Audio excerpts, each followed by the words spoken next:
So these individuals have a really deep need for autonomy. It's not a preference. It's a requirement. It's not a parenting issue or a teacher issue. It's not that you're too soft. It's not that you need stricter discipline. We know that individuals who have a PDA profile require flexibility, understanding, nervous system informed approaches, and they need control to feel safe.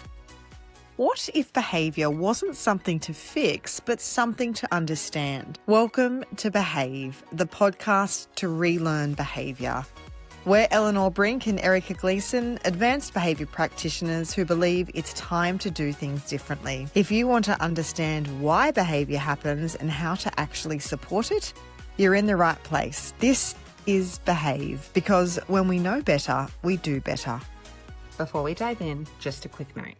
Everything we share here is shaped by our own clinical experience, lived experience, and the research we're guided by. We're always speaking in general terms, not giving individual advice, and we know every human and every nervous system is different. So take what fits for you, leave what doesn't, and always trust your gut. All right, let's get into it. Pathological demand avoidance. That's what we're covering today. But that name in itself is quite controversial. Yep, can be triggering for a lot. So the other really common name is persistent drive for autonomy, same letters. There is also a bit of an overwhelming desire for the name to be changed by many to anxiety-driven demand avoidance. I like that one. It's a bit more wordy, but I think it's more representational of what it actually is. Yeah. I know. ADDA. No. So pop quiz, is it a diagnosis? This feels rogue. No, it's not. It is a behaviour profile of autism. Yes. In some areas of the world, it is diagnosed, but in Australia, we just say that they have a PDA profile. So it's almost seen as like a subtype of autism. And you can do PDA screening tools. I mean, we can pick pretty quickly whether we think somebody meets the criteria for PDA, but usually we would apply a questionnaire on top of that. Note, it's not just someone saying no to a demand. That does not count as a PDA profile. That does not, because that is all of us and represents healthy self-autonomy, although frustrating some of the time. Okay, so PDA is an intense anxiety-driven need to avoid or resist everyday demands. And it is not oppositional or deliberate. It reflects an anxiety-based can't, not won't response where the nervous system perceives a loss of autonomy as a threat. It's often misdiagnosed as oppositional defiance disorder, and we'll talk a little bit more about how we can differentiate the two. But I think it's important to note that when we talk about demands, the demand doesn't have to be big. Yeah. It is the loss of control that is the threat. Yeah. Right? And one of the ways that I usually like to explain the difference, or one example I like to give, is that a lot of people with PDA will often say no or have some sort of response to something, even if they want to do it, because their nervous system has still been threatened by the perceived demand, the way it was delivered to them. So I'm thinking of a participant that I work with who you might say to her, time to go swimming with your friends. And she'll say, no swimming with friends, even though that's her favorite thing to do in the whole world. So it's not that she doesn't want to. We know she does. This is part of her routine. It's her most highly reinforcing activity. But the information exchange in relation to that has caused her nervous system to perceive it as a threat. Yeah.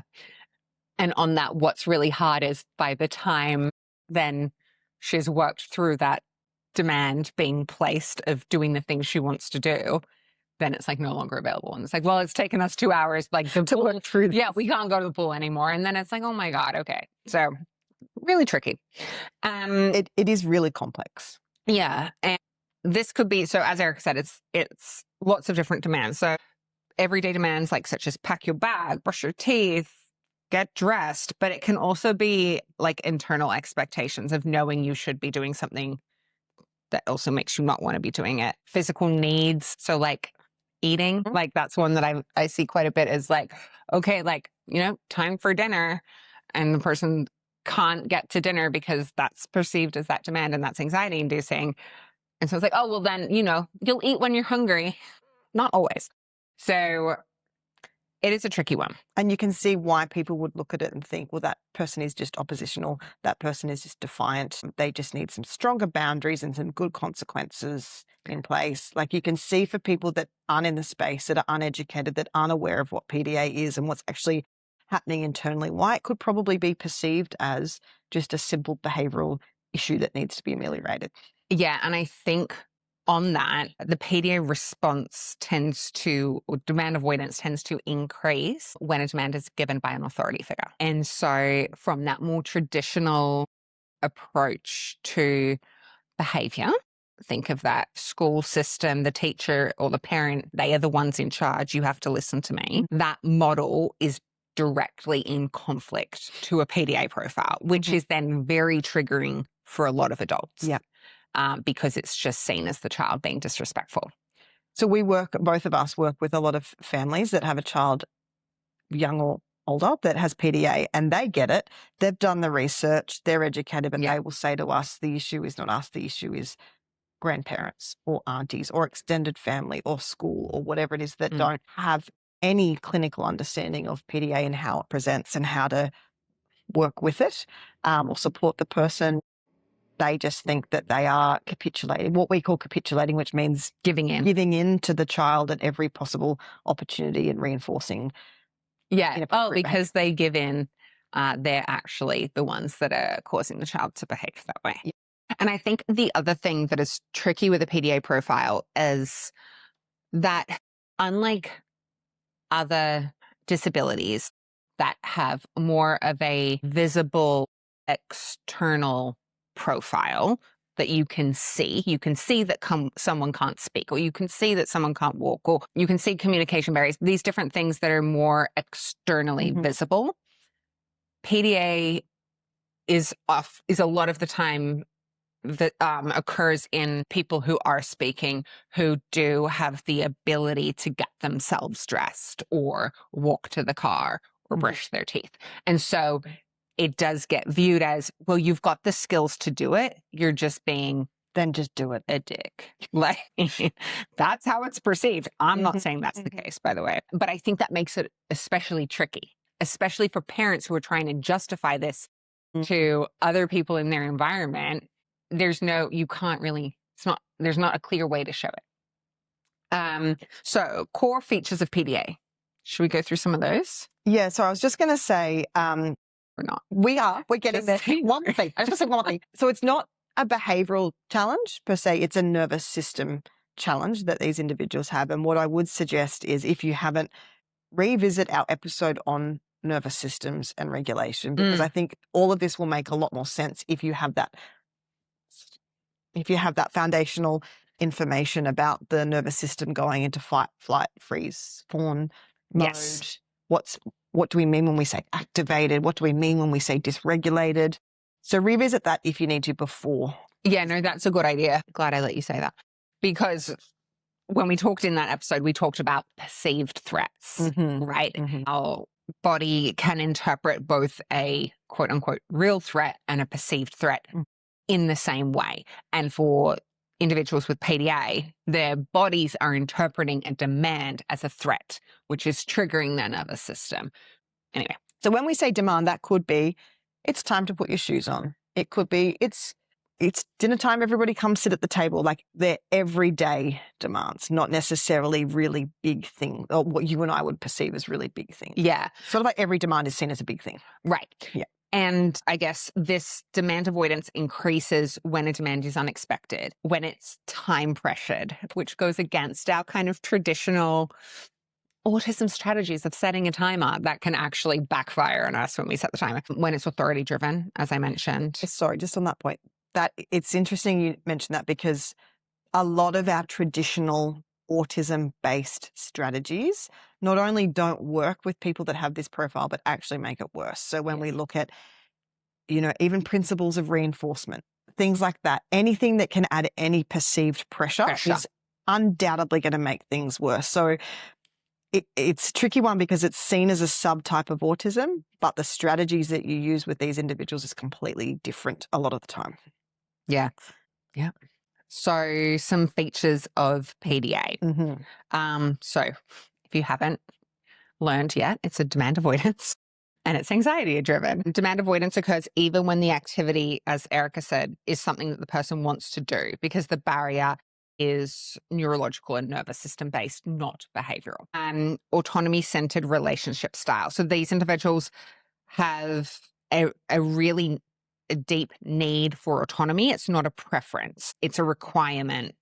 Autonomy is a requirement for their regulation. PDAs often employ creative, automatic social strategies to navigate demands, including distraction, humor, negotiation, withdrawal. So like this is funny, while some individuals with PDA will go for that more combative response, I have learners who I will watch with a support worker and the support worker doesn't even know they've been redirected out of a demand. Like you'll watch them, they'll use the humor and they'll use kind of the distraction. Like it might be that they'll start telling them this story and like capture them into the story and then like walk them in a different direction. And next minute the support worker is like outside on the trampoline versus meant to be like going to the shower. Yeah. And so like that can be a PDA profile as well. It doesn't have to be that negotiation or that, like more big behavior. Yeah. Emotional regulation differences. So rapid shifts in affect, shutdown, meltdowns. So sometimes that would be described as like the 0 to 100 description that we hear all the time. Sensory processing differences, which we've talked about, that goes into being more hyper sensitive to sensory input or maybe having a lower sensitivity to sensory input. So your body interpreting the environment around you differently to what other people's bodies are interpreting it. And there's also that goes with like that interoception confusion. So not being able to necessarily have a clear read on the signals your internal body is sending you. So again, you might be hungry, you might want to eat, but that demand being placed of dinner is overriding your internal understanding that, okay, I need to go do this. And then typically they say a core feature is also special interests, which feels just general like an autism. Yeah, strong interests. Yeah. I'm not a big fan of special, I feel like. Special interest. Don't you think? That's a bit of grinds my gears a little bit. If somebody's got a really strong interest in whale sharks, for instance, why is that special? It's just something they're really strongly interested in. It's one of my language. Okay. I actually haven't heard that one before. Yeah, or just a passion area. But why is it so special? I think the word special itself is just...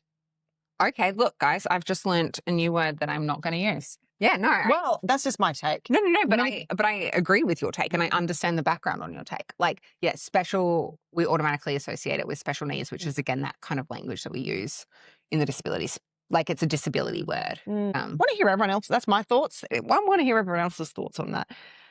So what doesn't work with this particular population group, contrary to what a lot of external people will say, keyboard warriors in particular, firm boundaries without flexibility. The firmer you get with boundaries, usually that means the more pressure that you're putting on, which means things are just going to escalate tenfold. Following through more, your typical sort of consequence and punishment models are not going to work with this population group. Reward charts, because even in itself, a reward chart is adding pressure in itself, is seen as a demand. And it's controlling, right? Like, you don't get this until you do what I've said. It like feels very authoritative and very aggressive. These will all increase the sense of lost control. Yeah. And we know that's where it all stems from.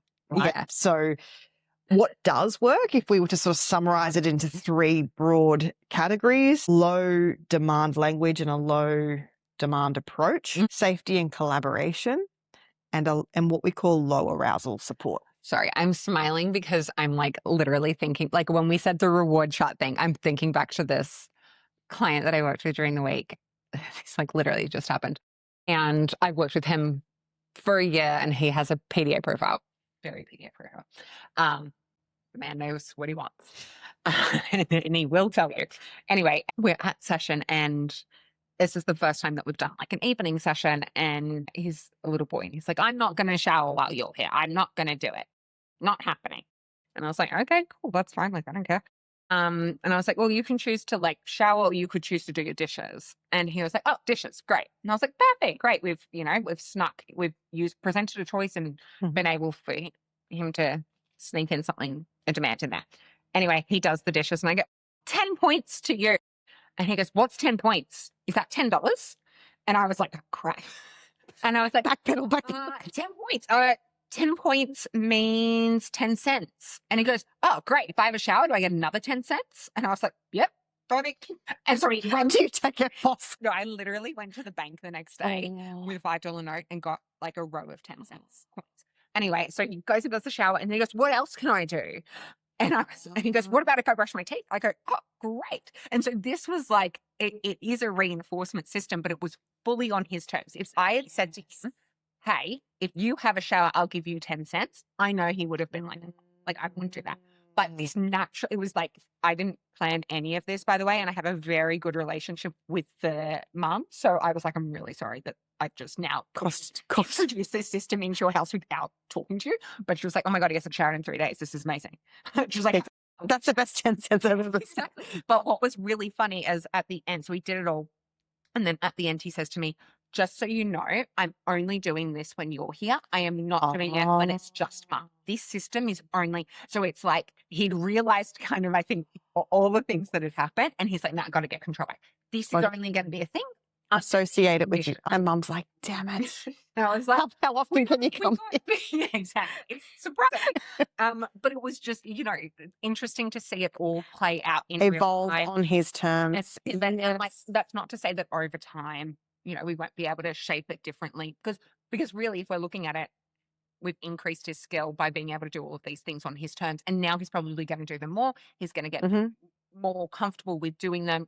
We're going to be able to generalize them bigger picture, right? I didn't double down and go, no, this will be done every day because that would have just ruined everything I've done. And as we know, I don't see that to be problematic in any sense because reinforcement, the plan is always to fade it. It's not like he's going to be 55 and still getting plus inflation for having a shower, right? I did say to his mum, this is all going to backfire when he realized 10 cents is going to get him nothing. And he's going to be like, bitch, come back here. I'm renegotiating the terms.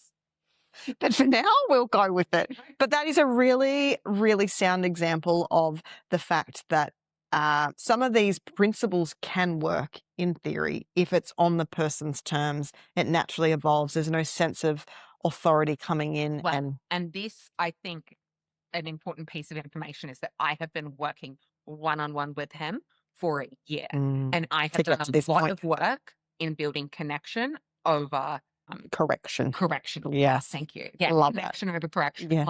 Like I remember there was another example where I took my glasses and put them on his face and then threw them on the ground. And I said, can you put those on the table? And he says, no. And I said, okay, well, you could choose to put them, on the table or on the bench or something.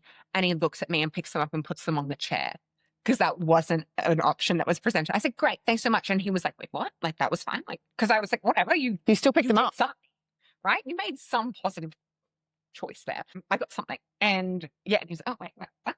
Why did that not backfire? You're not correcting me. Yes. So a big strategy which I think really, I know that we talk about this as being a PDA strategy, but it really should just be a general support strategy of that, is that we are coming from a place of connection. Yep. We are building a relationship. We are on the same level and playing field as our learner, and we are on their team supporting them rather than you do this, you do that. Yeah. Respect your elders. Listen to everything I say. So let's talk about some other practical tools. Like that was a really great example, but some other practical tools which we've seen work in theory. One of the probably most widely recognized in the world of PDA is something called declarative language. So it's almost like when we talk about how to support somebody with a PDA profile, you're almost learning a completely new way of communicating. All of the things that you've known and done, which is just like keeping things succinct, just being really clear, tuning into like black and white thinking and things like that, that goes out the window and you have to sort of train yourself to a completely new way of delivering scripts or demands, I guess. And I can assure you, you don't even know you are placing demands. Half the time you're placing demands. Like I will have parents track the demands they place throughout the day as an exercise. write down every time you told them to do something. And they're like, well, like I didn't realize that I'd placed so many demands in a 10-minute period, which when you think about it, okay, each demand is a like jab in the nervous system. Yeah. Of course, we're ending the morning. Builds up. So one of the general rules of thumb we say a lot when supporting somebody on the autism spectrum is name, verb, and 3 words. So you might say, Erika, put your shoes on.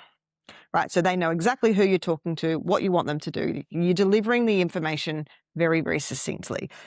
But that is very straight to the jugular, very abrupt for this population group. So alternatives that fall under the declarative language umbrella would be something like, oh, your shoes are by the door. Or where on earth did your shoes get to? So, we're going outside. Is there anything we need? I wonder if your shoes are feeling ready. So nothing about that. Nothing about that is going to, well, it depends on the individual, but there's less likelihood of that sending the nervous system into overdrive because it's usually not interpreted as a threat. Yeah. You haven't asked them to do anything. You've not placed pressure on them. You're basically dancing, skirting around, giving alternative verbal cues, right? Now you might get back, I know what you're doing. You want me to put my shoes on. In that case, you go, oh. Am I? Oh, that's weird. So I just want to introduce the PANDA framework because this is the framework that is one strategy that is used by the PDA Society. And it stands for prioritize anxiety management, negotiation, disguised demands, and adaptation. So when we're prioritizing demands, that kind of goes back to what I was talking about around there being tracking kind of all of the demands that you're placing and which ones I will have parents break them into 3 categories, like must follow, like must follow, good to follow, nice to follow. So must follow is a safety, right? We have to follow that. And we get that that's part of life. Good to follow might be, brushing teeth. Yep. Could be controversial, but good to follow. Getting ready for school, these kind of things. Nice to follow might be, cleaning your plate off. And that's going to vary family to family based on your values and what's important to you. But that's why as a family, you can decide, okay, what are our must follows? What are our good follows? So you might know that sort of as negotiable or non-negotiables, which is another way to describe it. So what things that are non-negotiable with things like your medication administration, for instance, like things that we really can't skip. Non-negotiables are like, it sort of depends on the day as to whether if you have capacity that day, great, we're doing it. If you go a day without a shower, it's not the end of the world. And that also then helps as well with consistency across people. So, and consistency with responding.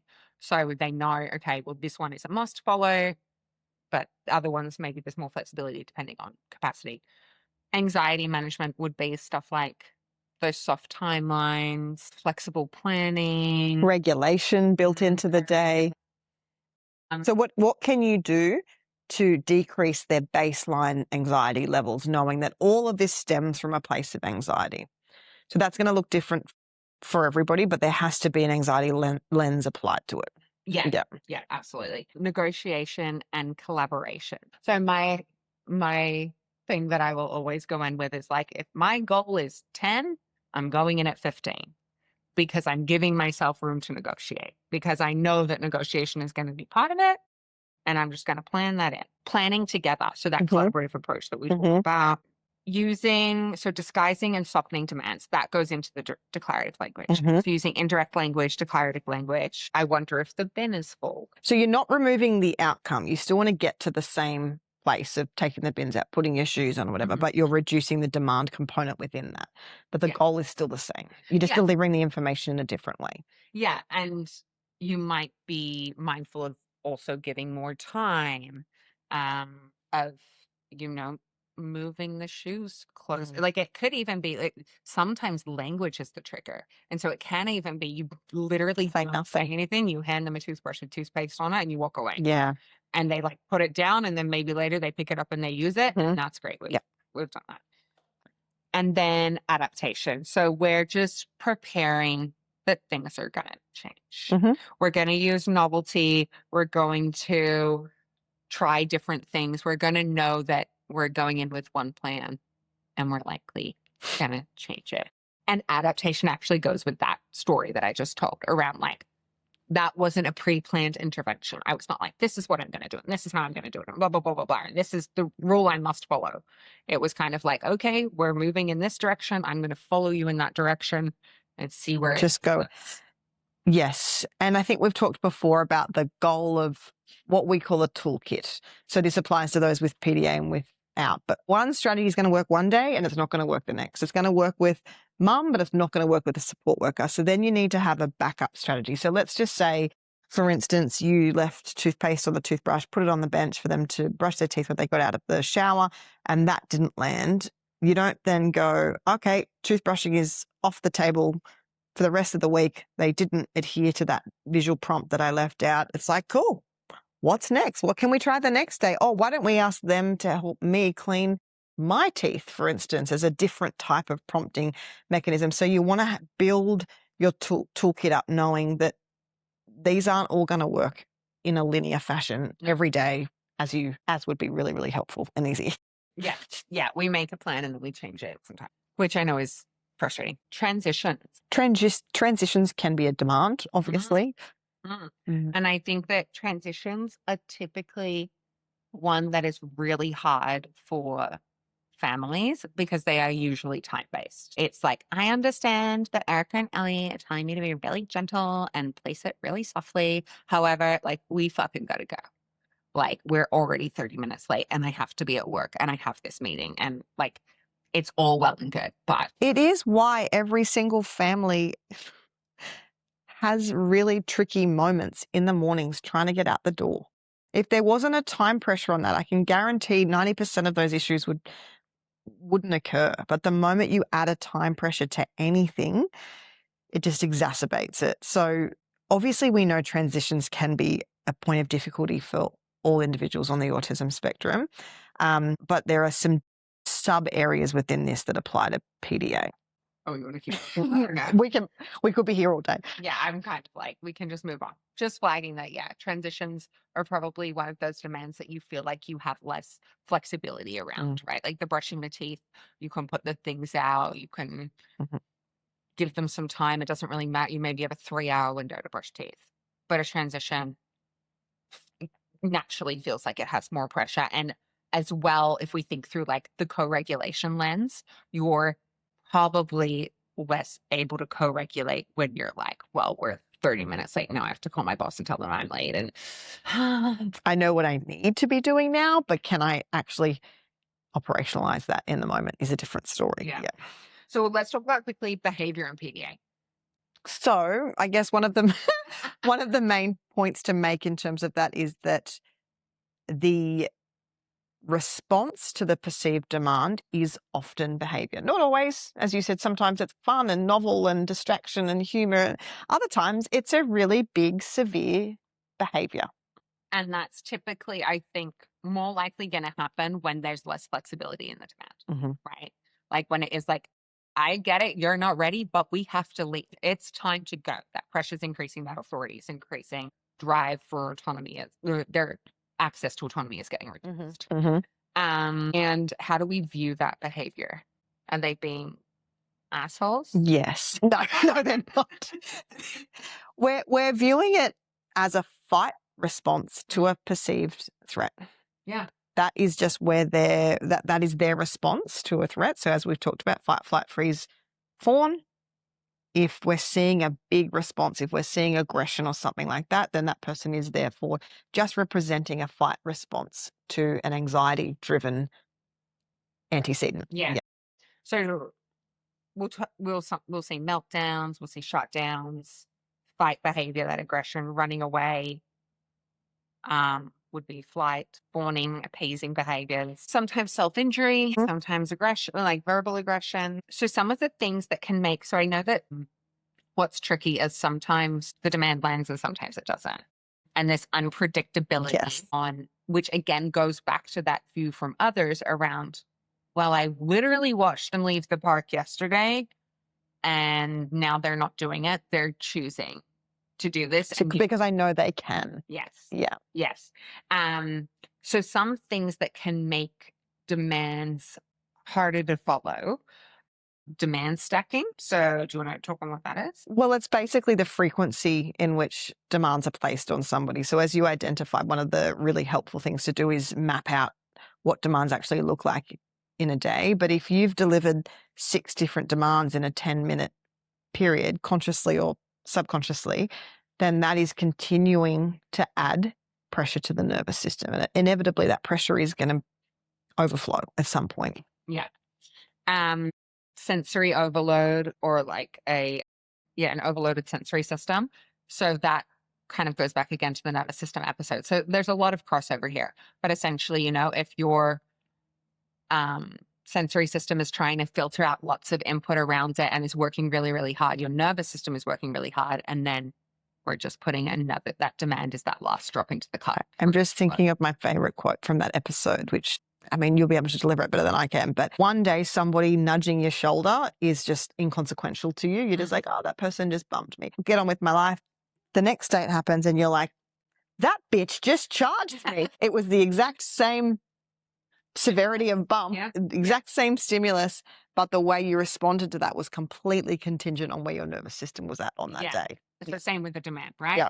A trauma history can really impact how somebody perceives a demand. And again, going back to kind of what we touched on, was it this episode or last episode, around the invisibility side? Oh, it's definitely this episode, PDA. When a trauma history is not visible, and so others might be, again, observing the behavior as just being defiant. But that can severely impact how a demand is perceived by the body. Anything else we want to touch on? I think these are some key messages that you might just need to hear. You would probably know this if you're a parent or an educator working with somebody who has PDA, but it's not a parenting issue or a teacher issue. It's not that you're too soft. It's not that you need stricter discipline.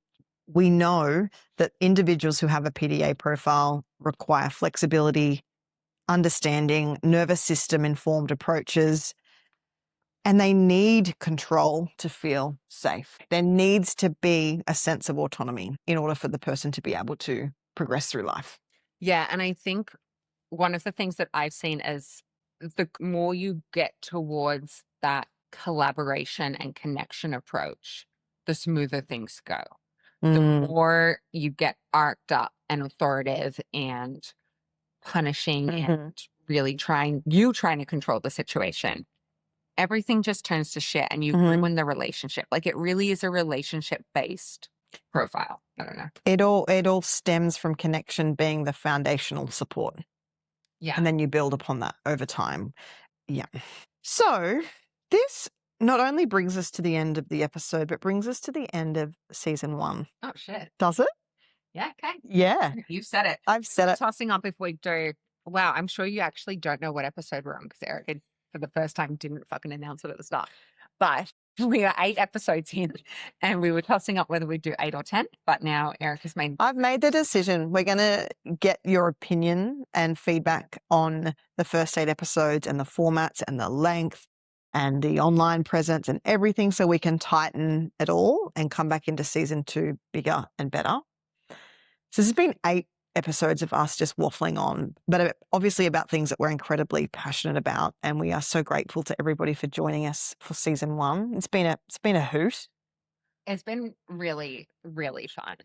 A little rogue. Like, if you haven't caught on, we don't know what we're doing, but we love to have a chat. It's been cathartic, I think, in some sense, because I think I've talked before about how heavy our job actually is and that it's not all lollipops and rainbows, but it doesn't make us any less passionate.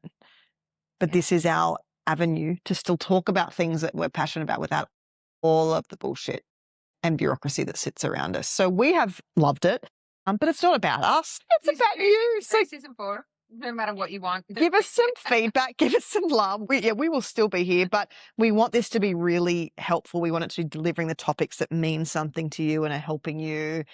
So give it to us while we start to map out season 2.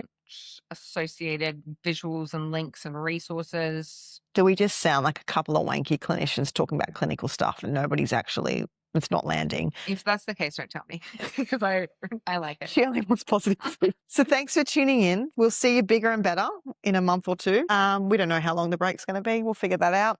Thanks, everyone. We'll chat with you soon. That's a wrap. Boy. Yeah, big mamas. Yeah. Before we go, we'd like to acknowledge the Biripi people as the traditional custodians of the land on which we record. If this episode resonated, make sure you subscribe to Behave wherever you listen to your poddies, and follow us on Instagram for more conversations about behaviour. Our handle is @BehaveThePodcast. Thanks for being here, and remember, when we know better, we do better.